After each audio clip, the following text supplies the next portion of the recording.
بسم اللہ الرحمن الرحیم۔ حدیث مبارکہ صلی اللہ علیہ وآلہ وسلم۔ محمد بن جعفر نے کہا، ہمیں حضرت علی رضی اللہ تعالیٰ عنہ نے حدیث بیان کی کہ حضرت فاطمہ رضی اللہ تعالیٰ عنہ کو چکی پیسنے سے جو زحمت برداشت کرنی پڑی، اس کی وجہ سے ان کے ہاتھوں میں تکلیف ہو گئی، چھالے پڑ گئے۔ رسول اللہ صلی اللہ علیہ وسلم کے پاس کچھ قیدی آئے، آپ کی طرف گئی، لیکن آپ صلی اللہ علیہ وسلم کو گھر میں نہ پایا۔ حضرت عائشہ رضی اللہ تعالیٰ عنہا سے ملی اور انہیں اپنی تکلیف کے بارے میں بتایا۔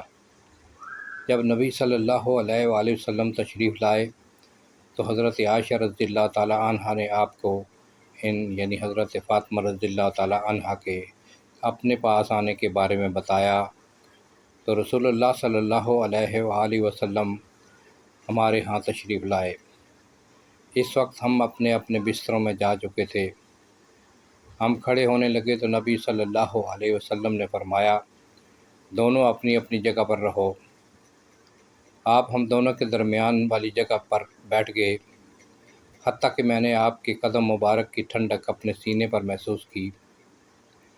پھر آپ صلی اللہ علیہ وسلم نے فرمایا، کیا تم دونوں نے جو مجھ سے مانگا ہے، میں تمہیں اس سے بہتر بات نہ بتا سکلاؤں؟